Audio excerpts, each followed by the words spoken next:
조코피TV는 고객의 차도 내 차처럼 꼼꼼하게 카스페이스, 썬티필름의 새로운 패러다임을 선사하는 T9 필름, 신차 저금리 상품의 대표 카돈과 함께합니다. 네, 반갑습니다. 조코피TV의 조현일입니다. 자, 7월 2일 FA 개장 둘째 날입니다. 어제 제가 라방을 하는 와중에도 여러 가지 소식들이 속보로 다다다닥 들어오는데, 지금 현재 제가 이걸 녹화하고 있는 시간은 9시 30분이 조금 넘었습니다. 최대한 빨리 정리해서 알려드리도록 하겠습니다.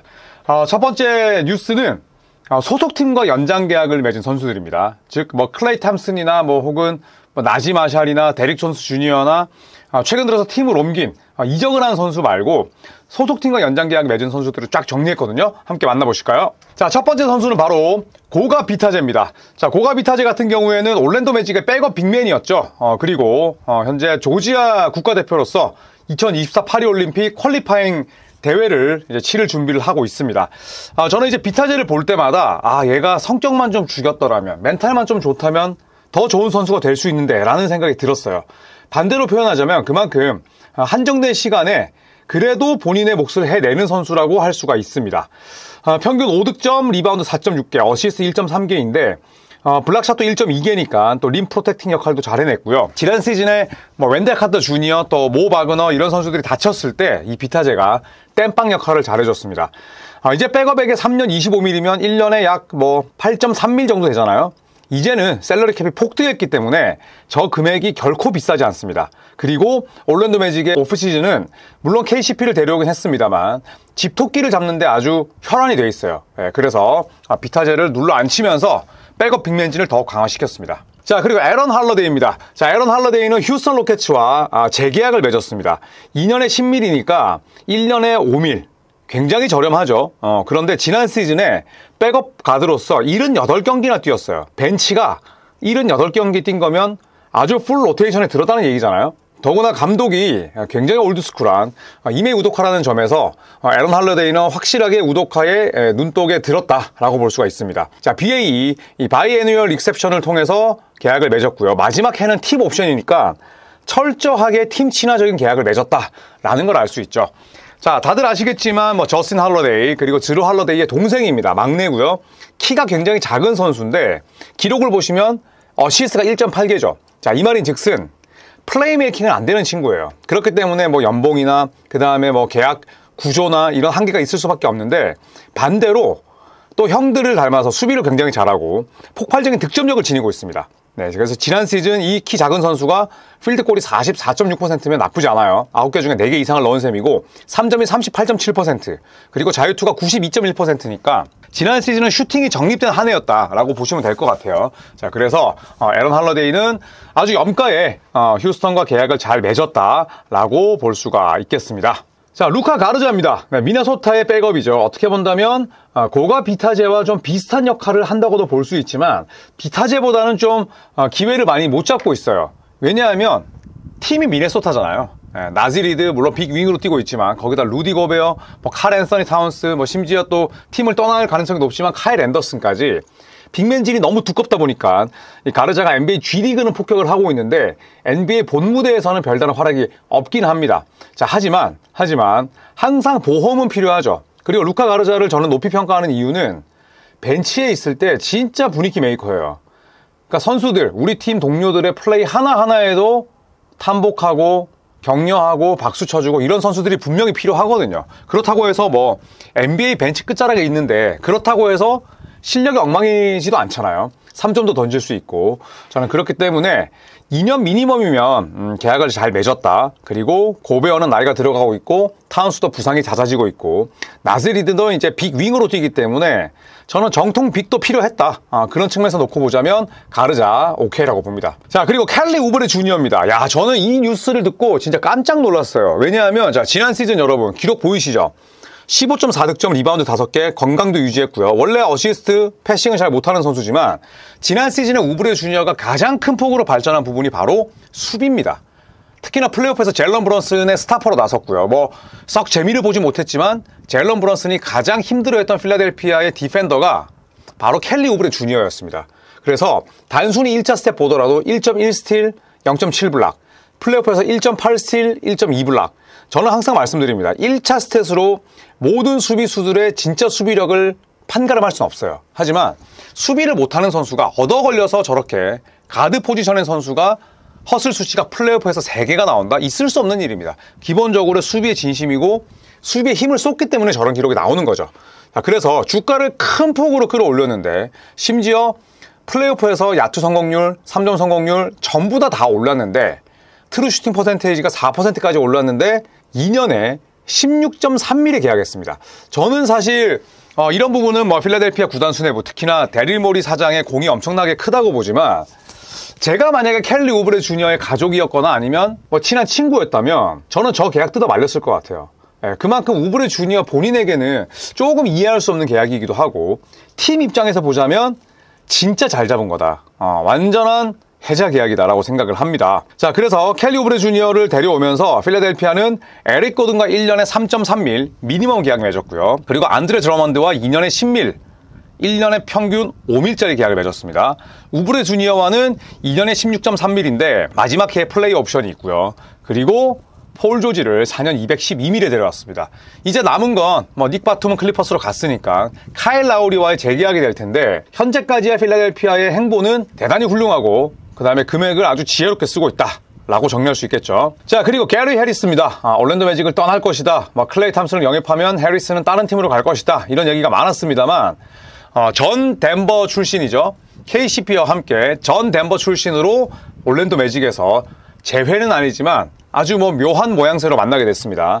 2년에 14밀이니까 게리 해리스 같은 베테랑들을 굉장히 싸게 쓰는 거라 볼 수가 있고 이 해리스 같은 경우에는 3&D 자원으로 각광을 받았었어요. 왜냐하면 전성기가 덴버였으니까. 그런데 고질적인 부상이 너무 많았어요. 특히나 엉덩이 쪽에 부상이 잦다 보니까 해리스 본인이 가져갈 수 있는 수비, 사이드 스텝, 스위치 파이트 스루, 접촉을 피하지 않는 그런 수비력 자체가 조금 강도가 약해졌고 운동 능력도 굉장히 좋은 선수거든요. 운동 능력이 사실 없게 생긴 외모잖아요. 그런데 운동 능력도 좋았기 때문에 사실 3&D로 각광을 받았습니다만 최근 들어서는 주가가 조금 떨어진 게 사실입니다. 자, 그래도 건강하다면 해리스는 어떤 팀에 가더라도 도움이 될 수 있는 자원이죠. 왜냐하면 본인 능력에 이상의 플레이를 하지 않아요. 그리고 팀 케미스트리에 악영향을 줄 만한 그런 플레이가 없습니다. 그러니까 모난 구석이 없는 선수예요. 그런데 올랜도 매직은 젊은 팀이죠. KCP가 왔습니다. KCP는 상당히 건강을 잘 유지하는 선수지만 주전으로 KCP, 백업으로 게리 해리스가 나온다면 이보다 더 올랜도 매직은 좋은 그림이 있을 수가 없죠. 더구나 이제 제일런 석스까지 잠재력을 터뜨리고 있으니 저는 상당히 좋은 계약이라고 봅니다. 역시나 팀 친화적인 계약이고 올랜도 매직이 집토끼를 잡는 그런 스탠스에 부합하는 계약이다 라고 정리할 수 있겠습니다. 자, 그리고 오클라호마 시티 썬더도 집토끼를 잡고 있습니다. 특히 아이제아 조, 그 다음에 또 에런 위긴스, 이런 선수들을 잡을 필요가 있었는데 아이제아 조와는 연장 계약을 맺었습니다. 4년에 48밀이니까 1년에 12밀. 그런데 아이제아 조는 리그 최고의 3점 슈터죠. 자, 지난 정규 시즌 때 보시면 3점이 41.6%. 근데 이런 플레이오프에서는 사실 볼을 많이 만지지 못하는 그런 오프더볼을 가져가는 슈터들이 효율이 떡락하는 경우가 많아요. 그런데 지난 시즌 아이제아 조는 플레이오프에서도 41%의 3점을 집어넣었습니다. 그래서 어떤 상황에서든 본인의 장점을 유지할 수 있는 그런 강점이 있고 제가 어제 라방에서도 말씀드렸듯이 이 아이제아 조는 3점뿐만 아니라 운동 능력 좋고요. 림 근처에서 피니시 능력을 떠나서 기본적으로 하이플라이어예요. 그 다음에 수비에서 구멍이 아닙니다. 자, 이런 슈터를 1년에 12밀 정도로 쓸 수 있다는 건 아주 훌륭한 계약이죠. 이 필라델피아에서도 아이제아 조를 데리고 있었습니다, 원래. 그런데 이 선수를 내보냈을 때 이 필라델피아 지역 팬들이 굉장히 아쉬워했었거든요. 왜냐하면 슛 던지는 거 보고 얘는 리얼이다.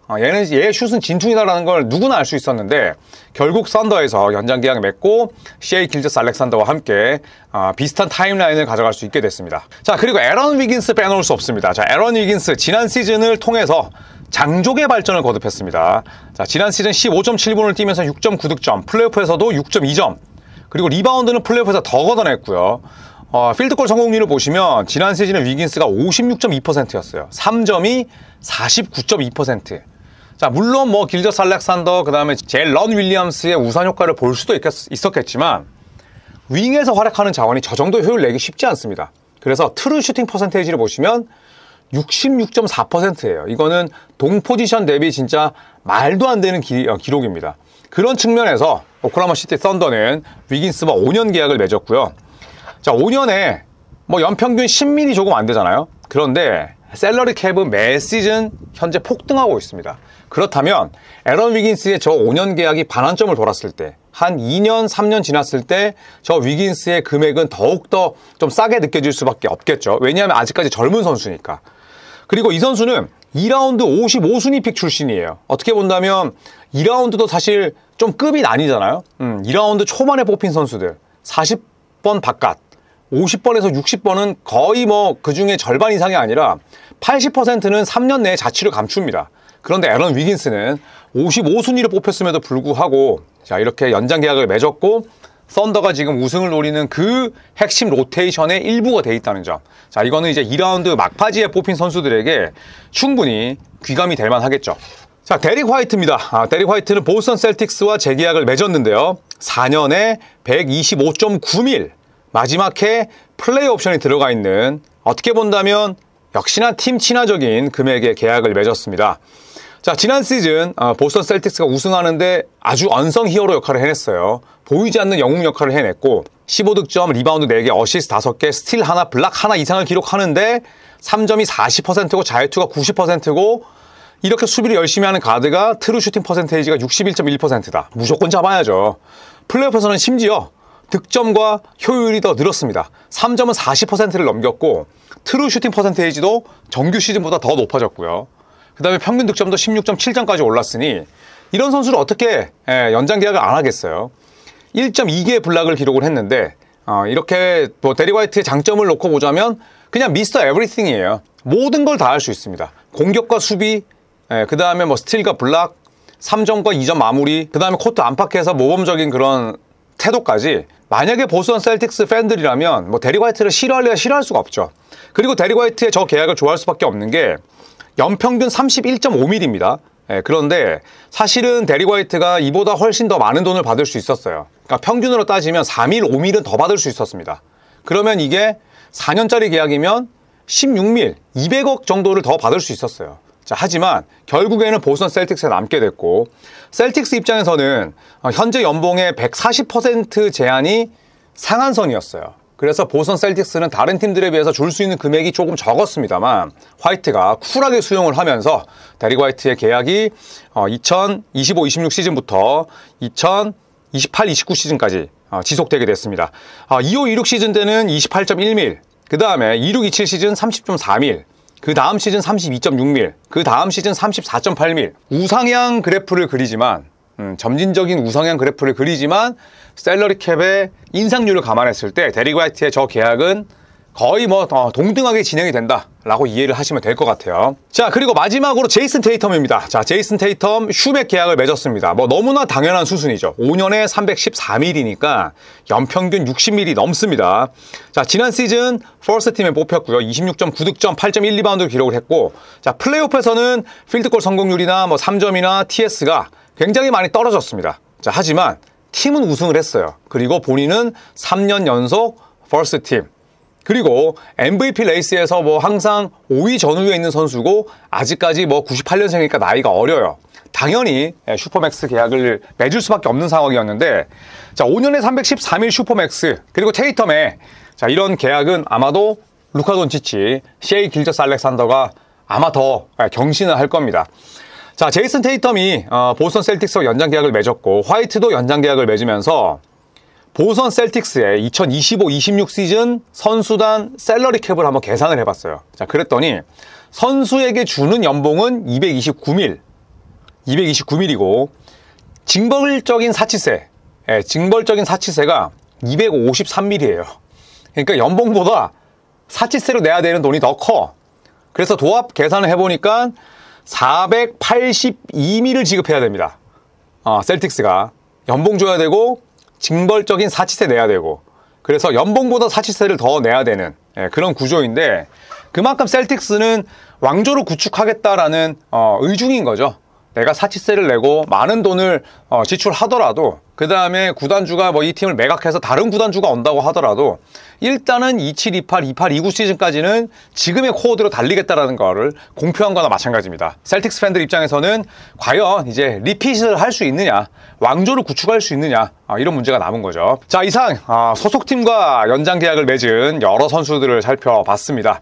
이제는 또 이적생들도 함께 또 살펴볼 텐데 남아있는 자원들이 많지는 않긴 합니다만 클레이 탐슨이 결국 댈러스행을 결정지었습니다. 자, 아직까지 FA 시장이 아직 많은 선수들이 남아있기 때문에 저희 조코피TV가 최대한 빠르게 대응해서 컨텐츠를 찍을 수 있도록 하겠습니다. 감사합니다.